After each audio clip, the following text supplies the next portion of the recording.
अजिंक्य आहे, अमर आणि अजिंक्य आहे. हे भगवान, सूर्य देवतेला अहंकार झाला आणि नकळत त्याला शिंक आली. शिंकेतून अहम जन्माला आला. हा अहम म्हणजे अहंकार. तू त्याला वरदान दिलंस. हा आजच नव्हे तर काल परत्वे सुद्धा मरणार नाही.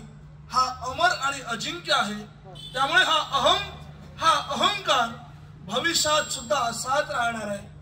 पण देवा, आज योगायोग मूर्तिमंत स्वरूपानं तुझं दर्शन आम्हाला घडलं. म्हणूनच तुझ्या दर्शनासाठी हे सर्व भक्त या ठिकाणी उपस्थित आहे.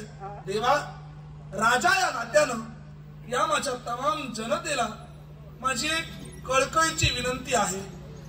ती विनंती कोणती तर, तुम्ही कितीही धनवान असू द्या, तुम्ही कितीही गुणवान असू द्या, तुम्ही कितीही मोठे कलावंत असू द्या, जे जे गुण तुमच्या जवळ आहेत त्याच्याबद्दल कधीही अहंकार करू नका.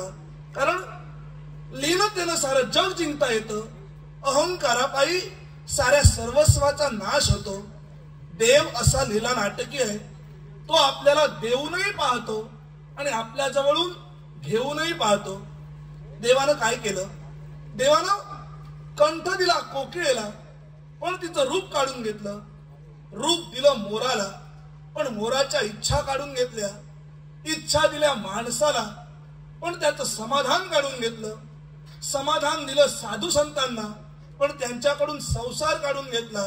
देवानं तुमच्या माझ्यासारख्या कित्येकांना या मातीतूनच घडविलेलं आहे आणि अहंकार झाल्यानंतर या मातीतच मिसविलेलं आहे.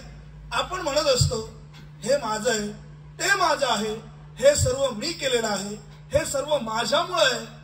खरं तर आपलं असं काहीच नाही. माणूस म्हणून जन्माला आल्यानंतर विचार करा, काय आहे आपलं? विचार करण्यासारखीच गोष्ट आहे.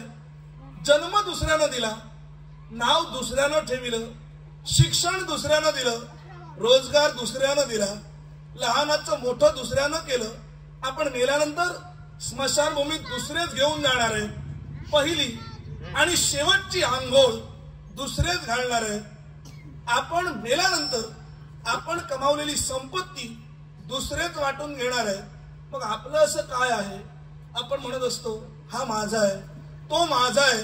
आप्त इष्ट सगळे सोयरे मित्रमंडळी कुणीही आपलं नाही. काही जण म्हणतात मी त्याच्याशिवाय जगू शकत नाही, ती माझ्याशिवाय जगू शकत नाही, मी तिच्याशिवाय जगू शकत नाही.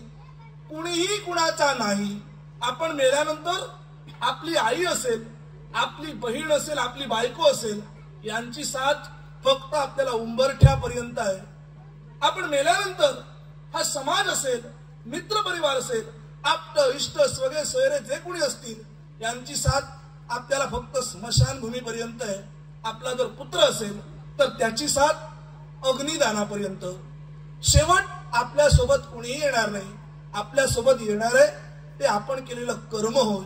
त्यामुळे जीवन जगत असताना आपापसातील काहीतरी भांडण तंटे क्लेश असतील, सामंजस्यानं मिटवा.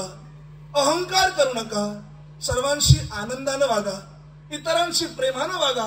तुम्ही स्वतः आनंदानं जगा आणि इतरांनाही आनंदानं जगू द्या. अहंकार करू नका.